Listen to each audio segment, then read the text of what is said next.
बच्चे हैं तो सतनाम की तो महिमा ही खत्म हो गई। फिर तो कुछ भी जप लो, हो जाएगी मुक्ति।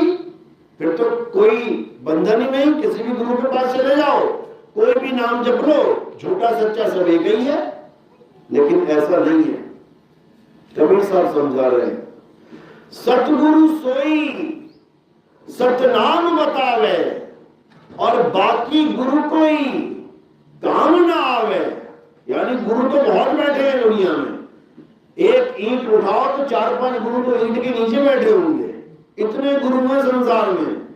अरे बहुत गुरु हैं जगत में, कोई न लागे तीर और सभी गुरु बह जाएंगे, जागृत गुरु कबीर।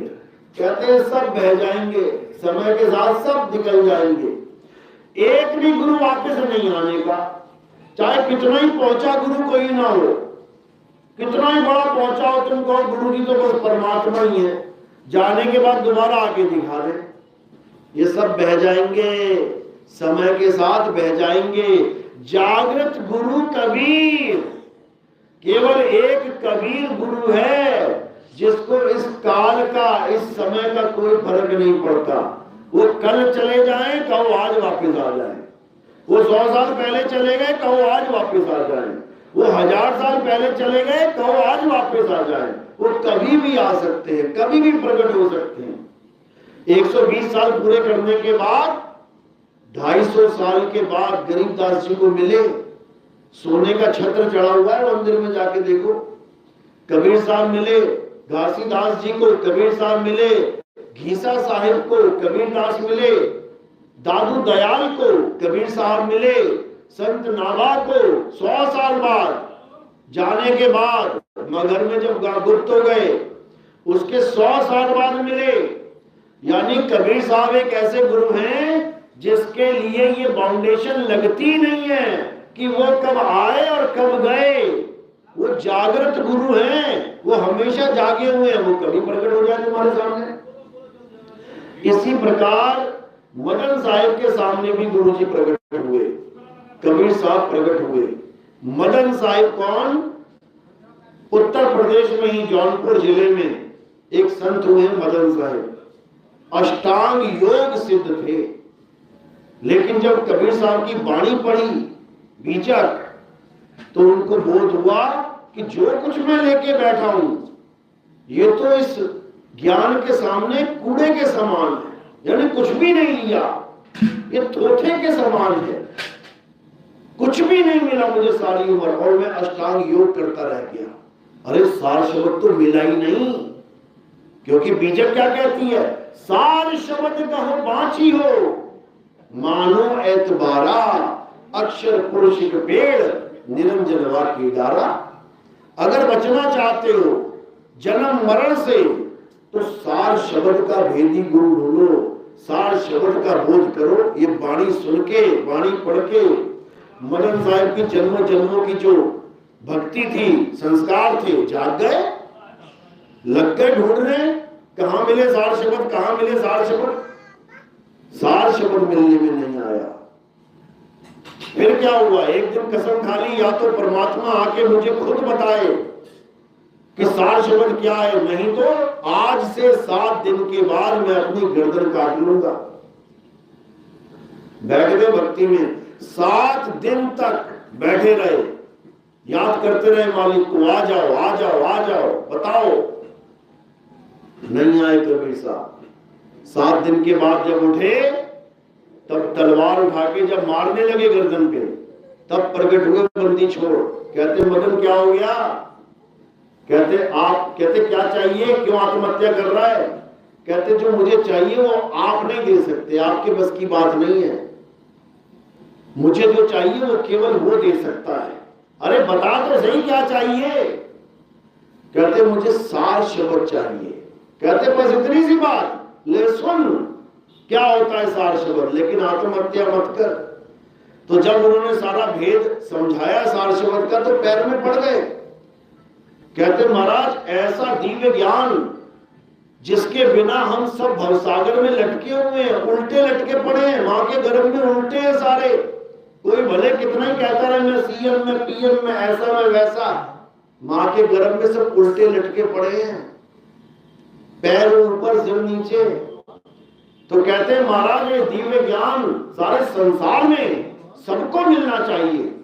तो कबीर साहब क्या कहते हैं, मिलेगा, चिंता मत कर, मिलेगा, तेरे ही पंथ में मिलेगा। कहते मेरे पंथ में मिलेगा, मैं कहां कहां जाऊंगा, प्रचार करूंगा।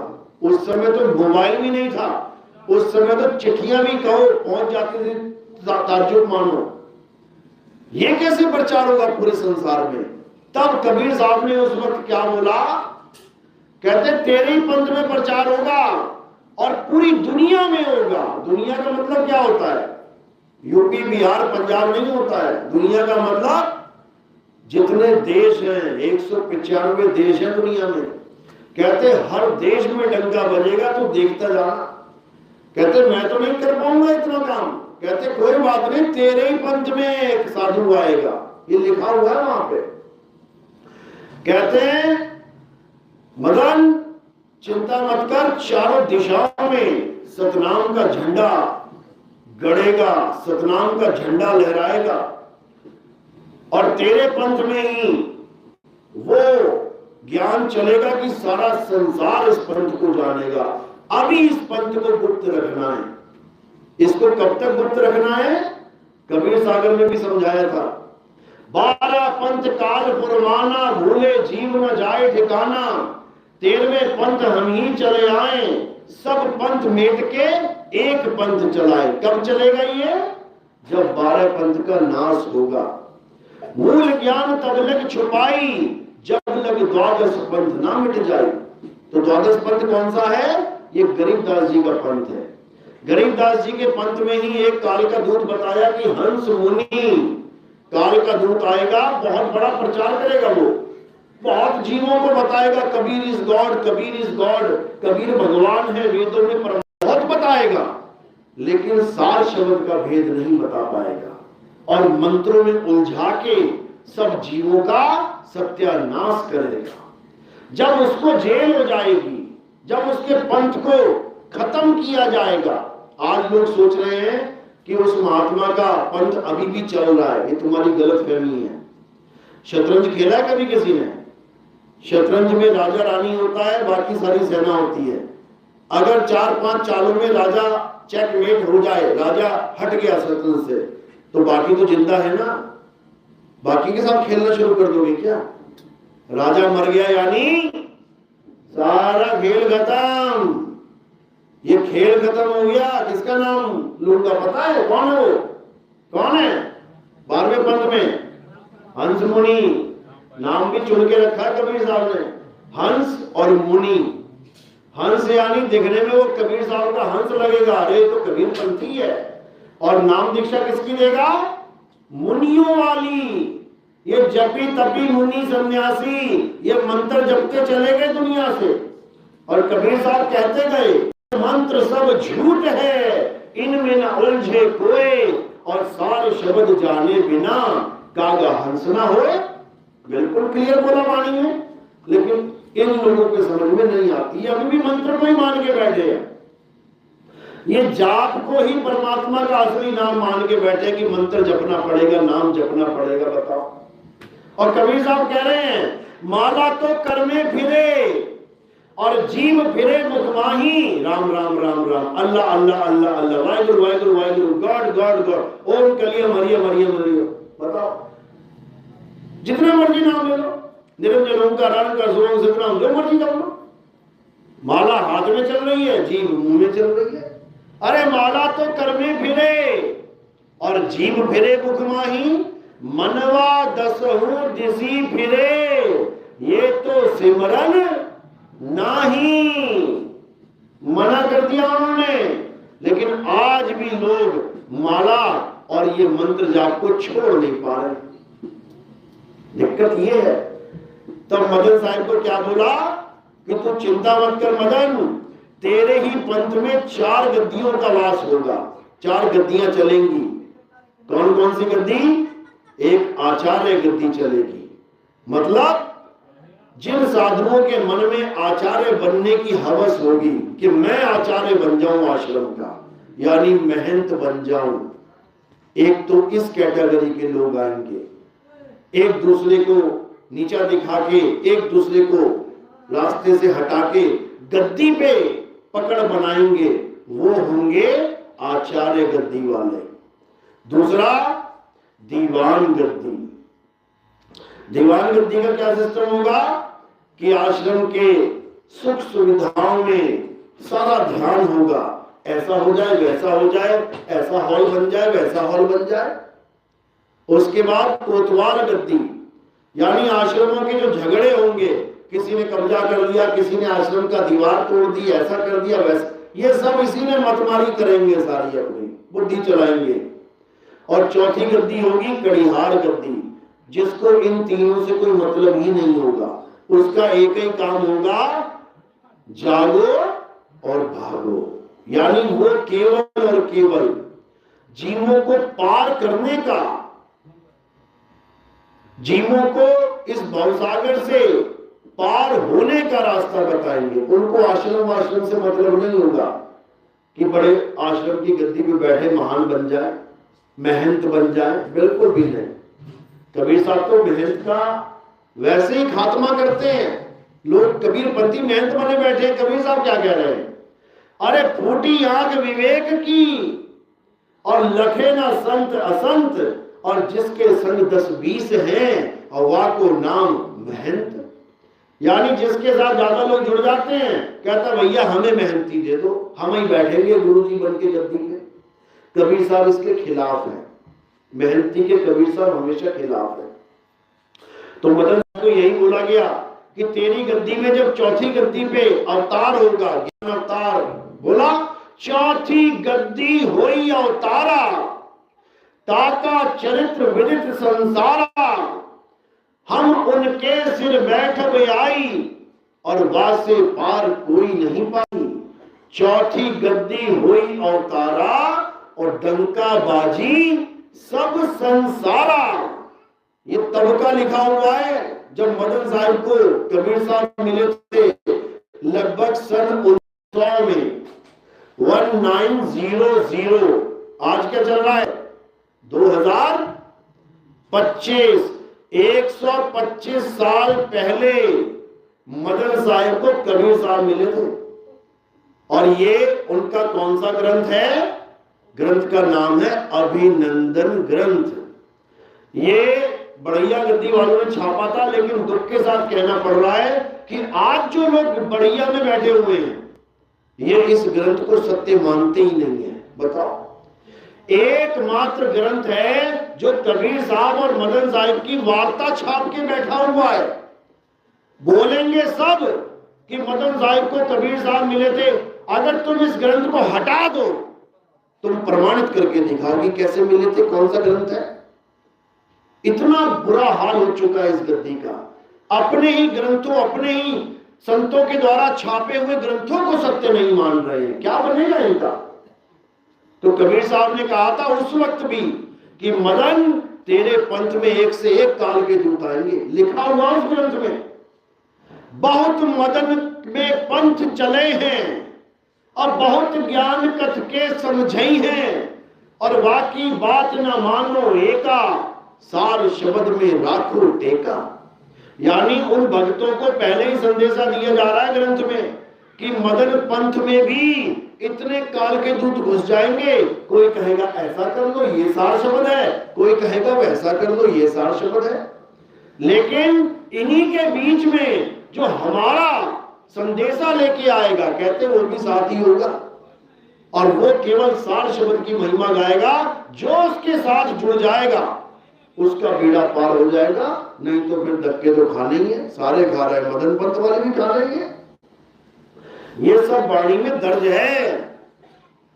1982 में ये ग्रंथ छापा गया था, 1982 में, और उसका जो प्रमाण है, मैंने सन 2020 31 मार्च को जो सत्संग मैंने डाला था, उस सत्संग में उस ग्रंथ के बारे में मैंने सारा जिक्र करके बाकायदा उसकी सब फोटोज डाली गई, क्योंकि वो अकेला लास्ट कॉपी हमारे आश्रम में पड़ी हुई थी और ऐसे पड़ी हुई थी जैसे वो रद्दी का टुकड़ा होता है। कोई उस पर ध्यान ही नहीं देता था कि ये भी कोई ग्रंथ है। बाकी सारे ग्रंथ छपवा लिए, इस ग्रंथ को कोई छपवाता ही नहीं था। आखिरी पीस मेरे हाथ लगा, क्योंकि परमात्मा यही चाहते थे कि ये आखिरी पीस इसके हाथ में लग जाए, ताकि ये सारा खुलासा कर डाले कि उस ग्रंथ में लिखा क्या हुआ है। और वही हुआ जो परमात्मा को मंजूर था।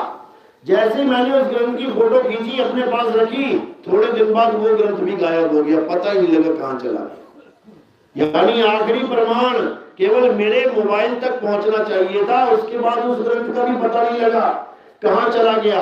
और अगर वो भी ग्रंथ ना होता तो आज जो मैं बात कर रहा हूं ये किसी की समझ में ही नहीं आनी थी। लोग प्रमाण मांगते हैं। तो मालिक की दया थी, मालिक की मर्जी थी कि नितिन दास के हाथ में वो आखिरी जो प्रतिलिपि है लगे, उसके बाद तो इसका भी कोई काम नहीं, वो खुद ही समझ लेगा क्या करना है। तो आज उसी सत्संग को जब हम आगे दोहराते हैं तो सब विरोध करते हैं, कहते हैं हम नहीं मानते उस ग्रंथ को। अरे तुम उस ग्रंथ को नहीं मानते तो उन इस आश्रम को क्यों मानते हो? ये भी तो उन्हीं संतों के द्वारा बनाया गया है, जिन संतों के द्वारा वो ग्रंथ लिखा गया है। उनकी आश्रम, उनकी जमीनों पे कब्जा कर लिया, लेकिन उनके ग्रंथों को झूठ बोलते हो, शर्म आनी चाहिए। तो ऐसे भी लोग मदन पंथ में हैं। लेकिन कबीर साहब ने क्या बोला कि उन लोगों को इससे कोई फर्क नहीं पड़ेगा जो मालिक के विवेकी हंस हैं, कि ये लोग क्या बोलते हैं। वो मैंने अपना काम कर दिया है, संतों के हाथों से ग्रंथ छपवा दिया है, वो प्रमाणित तो हो गया है। अब किसी को कोई फर्क नहीं पड़ता। जो मालिक का हंस होगा वो जुड़ेगा, जो मालिक का हंस नहीं है वो डूबेगा। तो यही मदन साहिब को जब कबीर साहब ने बोला कि तेरे ही पंथ में वो ज्ञान चलेगा जो पूरे संसार को एक कर देगा, उसी की महिमा हर ग्रंथ में गाई गई है।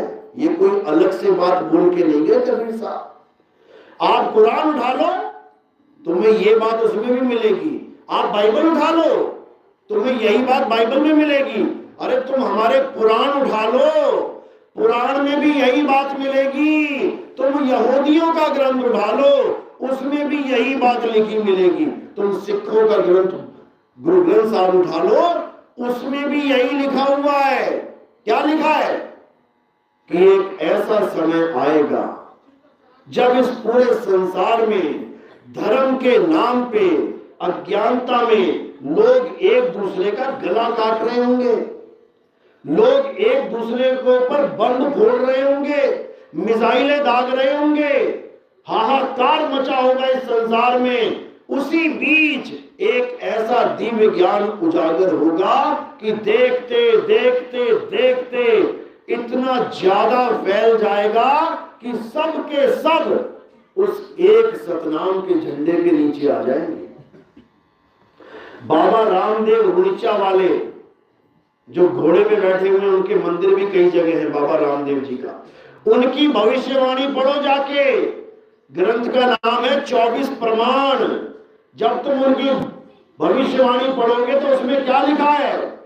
उसमें भी यही लिखा है कि जब चारों तरफ हाहाकार मच रहा होगा, लोग धर्म के नाम पे, भगवान के नाम पे एक दूसरे की गर्दन काट रहे होंगे, तब एक सतनाम का झंडा उठेगा। सतनाम का वो झंडा ऐसा उठेगा कि उसके बाद जितने भी मालिक के विवेकी हंस हैं वो सब एक सतनाम के झंडे के नीचे आ जाएंगे। बताओ, सतनाम से लेना देना नहीं है बाबा रुणिचा का। सतनाम उनके यहां कोई बोलता ही नहीं है, कभी भजन में सतनाम का जिक्र ही नहीं होता। वो भी सतनाम के झंडे की बात करके गए हैं।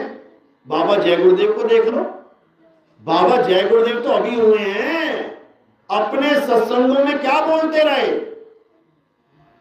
हमेशा जिक्र करते रहे कि आने वाले समय में हाहाकार मचेगा। कौन कौन है जय गुरुदेव का शिष्य? हाथ खड़ा करो जरा।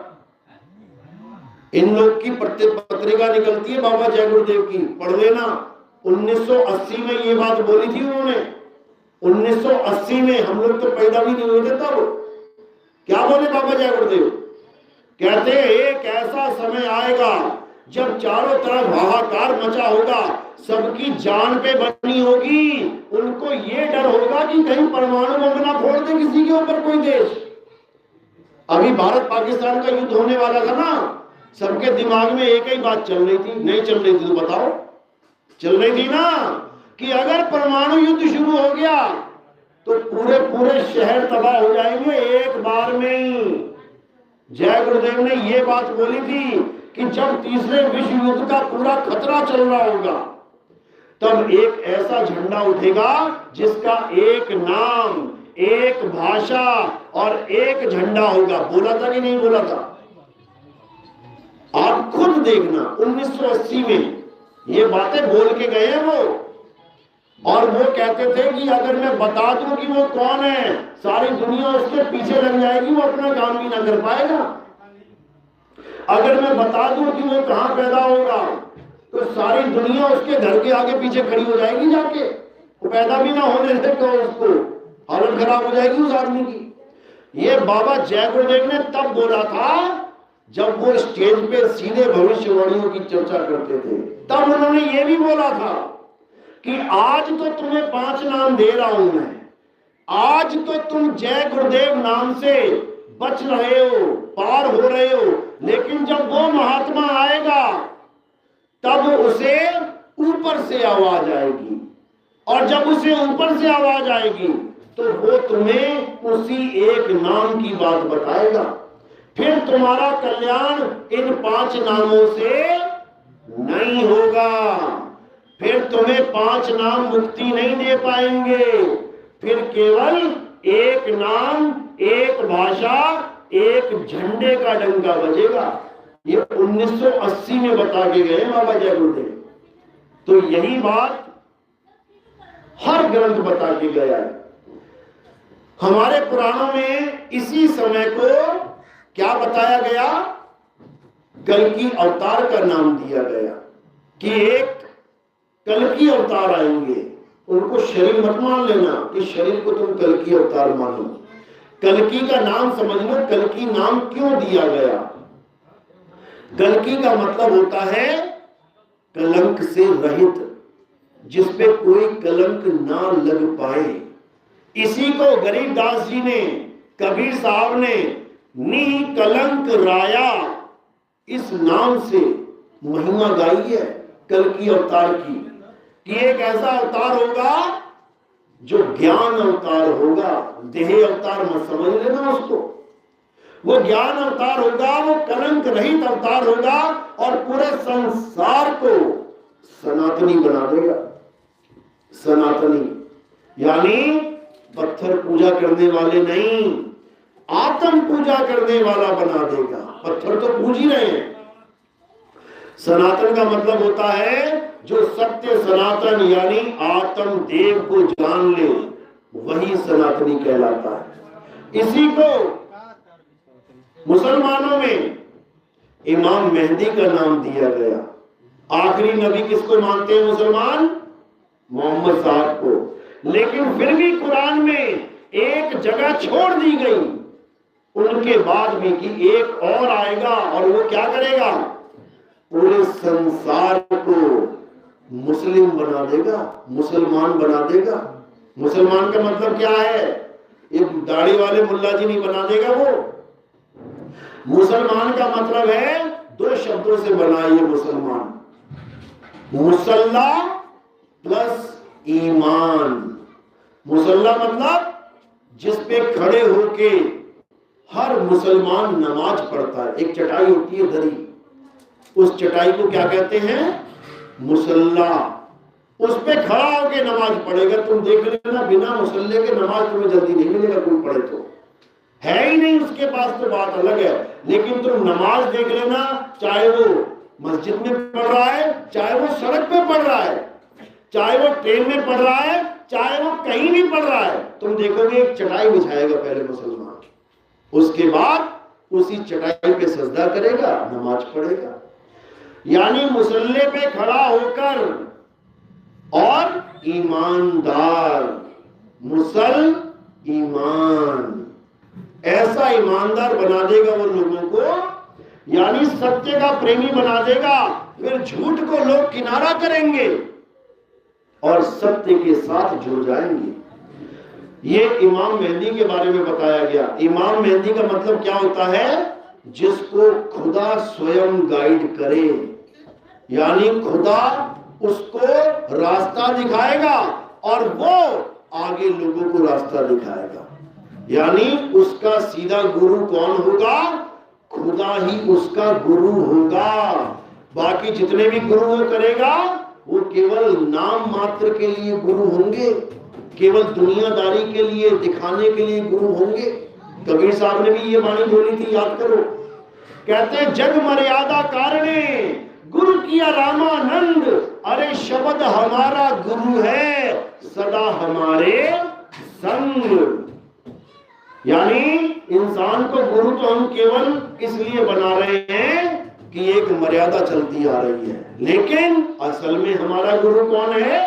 वो परम पिता परमात्मा ही हमारा गुरु है।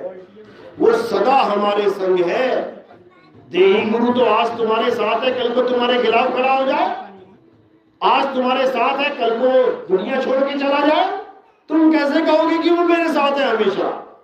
नहीं कह सकते। लेकिन परमात्मा एक ऐसा गुरु है जो तुम्हारे साथ सदा सदा अंग संग है। बस तुम इस भेद को जानते नहीं, इसलिए तुम्हें लगता है कि मैं अकेला हूं। तुम कुएं में भी गिर जाओगे ना, तब भी तुम अकेले नहीं हो वहां पे। वो सदा तुम्हारे संग है, लेकिन तुम्हें इस बात का पता नहीं, इसलिए तुम्हें उसका एहसास नहीं। तो वो गुरु क्या करेगा? वो परमात्मा का भेद बताएगा जो तुम्हारे अंग संग है, उससे दीदार, उसका दीदार करवाएगा, उसका रहस्य समझाएगा और तुम उसको जान पाओगे जिसको आज तक नहीं जान पाए। गुरु ग्रंथ साहब में इसके बारे में क्या लिखा है? इसके बारे में लिखा है, नाम दिया गया है मर्द का चेला। कहते आन 78 जान 97 होर भी उठसी मर्द का चेला। 2 सन बताए गए वहां पे, आन 78 जान 97। अब इन दोनों सनों का जो गुप्त भेद है ये कोई नहीं जानता, लिखने वाले ने लिख दिया। अब कौन जाने कि ये मतलब क्या है इसका? लेकिन हमें अच्छे से समझ में आया है कि ये क्या मतलब है, अच्छे से पता है। ये दोनों भेदों को हम अच्छे से जानते हैं, क्योंकि उसी रहस्य के ऊपर ये वाणी बोली गई है। आन 78 जान 97 होर भी उठसी मर्द का चेला, कि हमारे जाने के बाद, यानी सारे गुरुओं के जाने के बाद एक मर्द का चेला उठेगा। भारत देश में हिंदुस्तान का नाम लिखा उसमें कि हिंदुस्तान में ही एक मर्द का चेला ऐसा उठेगा जो सारे संसार के, विश्व के विवेकी हंसों को एक कर देगा। ये वाणी दर्ज है तब की। ऐसे ही बाइबल में क्या लिखा है? बाइबल में लिखा है कि जो ईसा मसीह जा चुके हैं, जिनको क्रूस पे चढ़ा दिया गया, मार दिया गया, 3 दिन के बाद वो जिंदा होके सीधे स्वर्ग चले गए। वो दोबारा आएंगे। कब आएंगे? जब धरती पे भूकंप चल रहे होंगे, लाखों लोग मर रहे होंगे, बमबारी चल रही होगी, झूठ इतना ज्यादा बढ़ गया होगा कि बाप को बेटे का यकीन नहीं होगा कि ये सच भी बोल रहा है मुझसे कि नहीं। भाई तो बहुत दूर की बात है, माँ बेटे में झूठ चल रहा होगा। तब ईसा मसीह दोबारा आएंगे और सारी दुनिया को क्या दे देंगे? ईसाइयत दे देंगे, यानी सबको सत्य का मार्ग बता देंगे। इसी समय के ऊपर सारी भविष्यवाणी बोली गई है, इसी के ऊपर बोला गया। तुलसीदास ने बोला, कालिदास जी ने बोला, जब आएगा बीसम बीसा, ना रहेगा ईसा, ना रहेगा मूसा, राज करेगा जगदीसा। सब बोल दिया गया। और हम सोच रहे हैं कि शायद 4,32,000 साल के बाद ये युग पलटेगा। ये युग पलटने का समय आ गया है भाई, समझ लो। ये सारी दुनिया परमाणु बम की नोक पे खड़ी है इस वक्त। तुम्हें पता नहीं कि एक एक देश के पास 6,000 परमाणु बम है। जब दागने लग जाएंगे यहां पर कोई नाम लेने वाला नहीं बचेगा एक दूसरे का। अब वो समय आया है जब हमने एक होकर सत्य का प्रचार करना है, सत्य को जानना है और सारे धर्म भेद, ऊंची जात नीची जात, छोटी जात बड़ी जात, इसका खेल खत्म करना है और क्या हो जाना है, सत्य सनातनी हो जाना है। तब जाके समझना कि अब युग पलटेगा, अब ये युग खत्म होगा और सबके सब सत्य के साथ जुड़ जाएंगे, किसी की जरूरत ही नहीं पड़ेगी। कोई पंथ कोई धर्म नया हमें ज्वाइन करने की जरूरत ही नहीं पड़ेगी।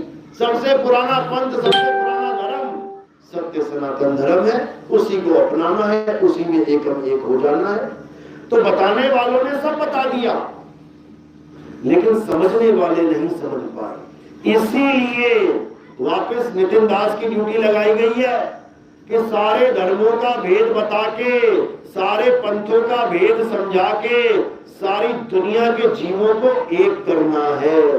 और जब सब एक हो जाएंगे तो सारे झगड़े खत्म, सारे फसाद खत्म, सारे जितने भी नाना प्रकार की ये भक्तियां चल रही हैं सब खत्म। फिर केवल एक भक्ति चलेगी और वो कौन सी भक्ति होगी, आत्म देव की भक्ति होगी, जिसकी महिमा कृष्ण जी गा रहे हैं गीता में। लेकिन गीता पढ़ने वाले ही नहीं समझ पा रहे हैं। क्या कह रहे कृष्ण जी, हे अर्जुन, इस दुनिया में दो प्रकार के तत्व हैं। कौन कौन से, एक असत्य और दूसरा सत्य। बस दो ही पार्टियां हैं, एक धर्म एक अधर्म। दो ही प्रकार के लोग हैं, एक सच को प्यार करने वाले, एक झूठ के साथ चलने वाले। तो क्या कह रहे हैं कि हे अर्जुन, इस दुनिया में दो प्रकार के तत्व हैं, एक असत्य और दूसरा सत्य। असत्य क्या है, जो जन्मता और मर जाता है, जो पल पल बदल जाता है, जो सदा एक सा नहीं रहता, वो असत्य है। बताओ कितना क्लियर है। अब हमने बस ये देखना है कि क्या क्या पैदा होता है मर जाता है, क्या क्या सदा बदलता रहता है, क्या सदा एक सा नहीं रहता। बात खत्म। कोई धर्म नहीं, कोई जात नहीं, कोई पात नहीं, कोई कुछ नहीं, कोई कुछ नहीं। बस दो चीजें पकड़नी है, एक असत्य एक सत्य, कर दो निबेड़ा। जो चीज जन्मे और मर जाए, क्या क्या मरता है क्या जन्मता है, शरीर।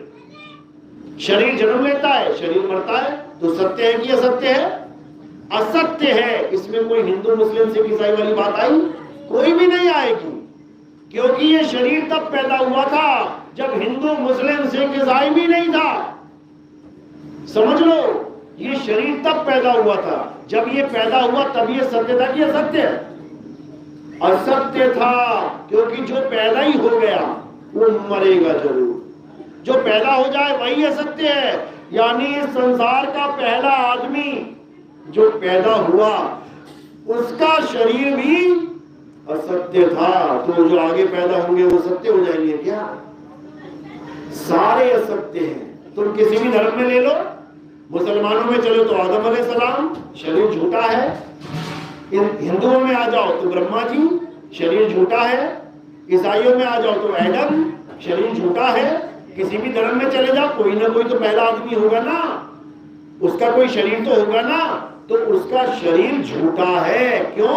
क्योंकि वो पैदा हुआ और मर जाएगा, मर ही गया होगा आज तक। तो नहीं तो तुम्हें और हमें जैसे देख रहे हैं एक दूसरे को, ऐसे उसको भी देख रहे होते, लेकिन वो संसार में नहीं है, इसका मतलब वो निकल गया।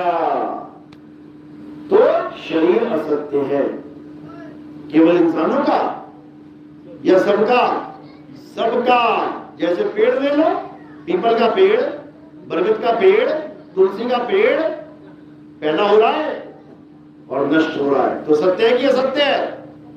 असत्य है। लेकिन पूजा किसकी चल रही है? असत्य की ही। कोई पीपल का पेड़ पूज रहा है, कोई तुलसी का पेड़ पूज रहा है, कोई बरगद का पेड़ पूज रहा है। असत्य की पूजा चल रही है। समझ लो, अब मूर्तियां बन रही है, टूट रही है। सत्य है कि असत्य है? असत्य है, लेकिन मूर्तियों की ही पूजा चल रही है।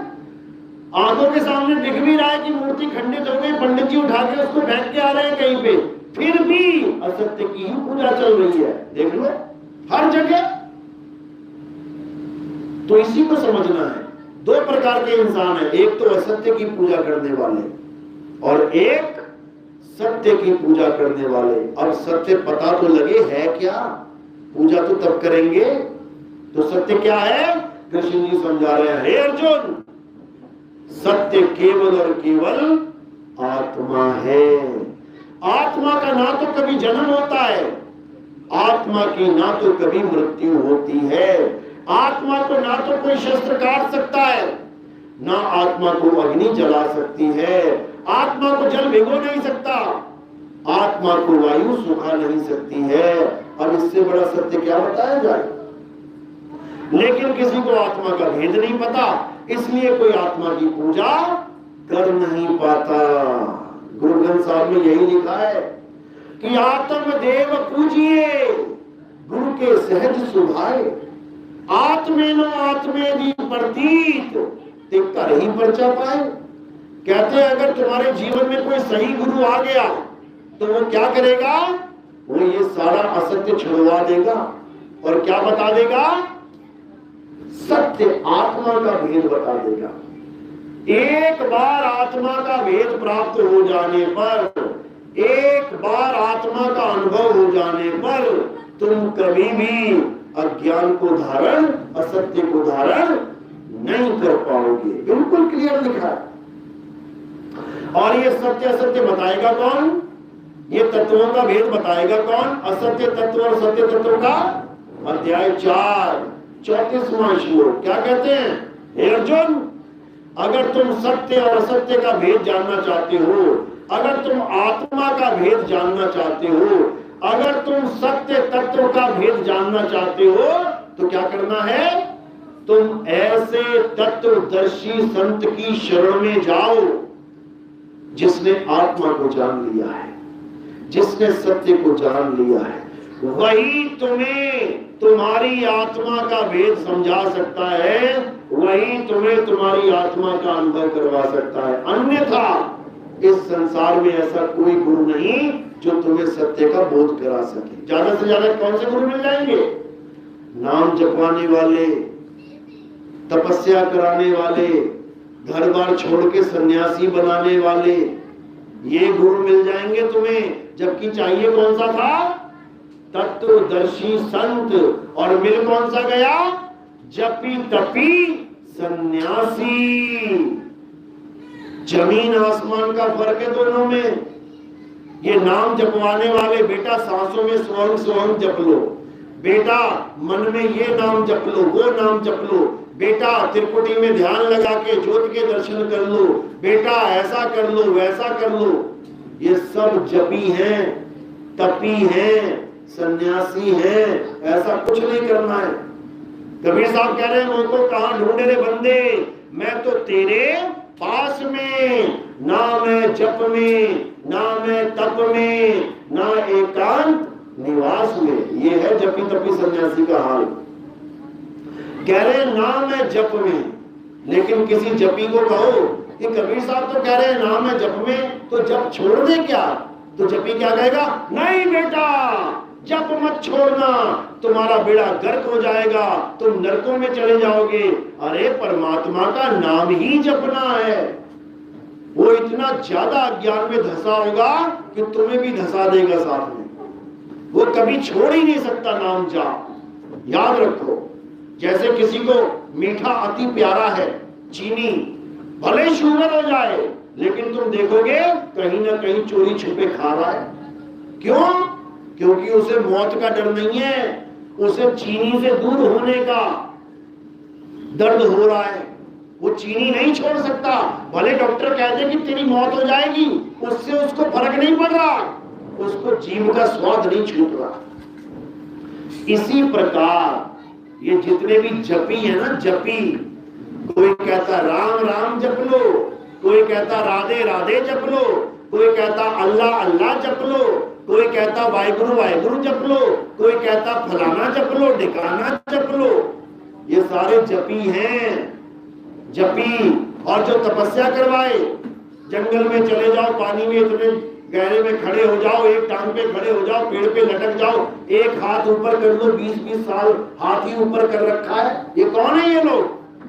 कांटों पे लेट जाओ, जमीन में घुस जाओ, ऊपर से मिट्टी ढक लो, गर्दन तक गड़ जाओ, क्या है ये सब तपस्याएं हैं।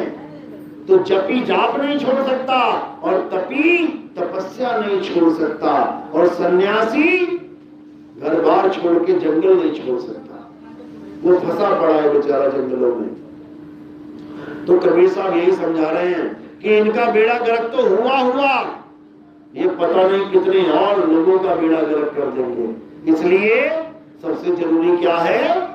सबसे जरूरी है ये समझना कि हमें कौन सा गुरु चाहिए। कबीर साहब समझा रहे हैं, कहते हैं, मदन साहब की वाणी है, सोई गुरु पूरा कहावे, जो 2 अक्षर का भेद बतावे, एक छुड़ावे एक लखावे, तब प्राणी निज घर को जावे। यानी तुम्हें ऐसा गुरु मिल जाए जो सारे मंत्र जंत्र तंत्र पूजा पाठ हवन यज्ञ सब कुछ छुड़वा के केवल एक आत्मा का भेद समझावे। उसके बाद तुम क्या हो जाओगे? तुम जपी तपी सन्यासी नहीं रहोगे। क्या हो जाओगे? आत्म ज्ञानी। फिर तुम आत्म ज्ञानी कहलाओगे। कबीर साहब समझा रहे हैं, कह रहे जल में मीन प्यासी, मोहे देखत आवे हासी, आत्म ज्ञान बिना नर भटके, कभी काबा कभी काशी। कहते जो आत्मा तुम्हारे पास सदा सदा है उसको तो जान नहीं पा रहा, और जाके कभी काबा में धक्के खा रहा है, कभी काशी में धक्के खा रहा है। अभी प्रयागराज में धक्के खाने गया था, कुंभ के मेले में कितने लोग मर गए, अता पता नहीं लगा लोगों का कहां चले गए। 20-20 दिन तो उनके माँ बाप उनके बीवी बच्चे ढूंढते रहे कि हमारा भाई गया तो गया कहां। अरे मर भी गया होता तो लाश तो वहीं होती, लाश भी नहीं मिली। क्यों? क्योंकि आत्मा का ज्ञान है नहीं। भगवान को भी प्राप्त करना है, करे तो करे क्या, इन लोगों के झांसे में आ जाते हैं, जहां बोलते हैं चले जाते हैं। बताओ 144 साल बाद कुंभ आया है, अमृत की बूंदें गिरी थी, ऐसा अरे उस वक्त गिरी थी ना, आज गिर रही है क्या कि अभी तक गिरी नहीं है? वो हर 12 साल बाद टपकती हैं 4 बूंदें। कमाल हो गई। उन 4 बूंदों के चक्कर में कितने लोग मारे गए। एक तो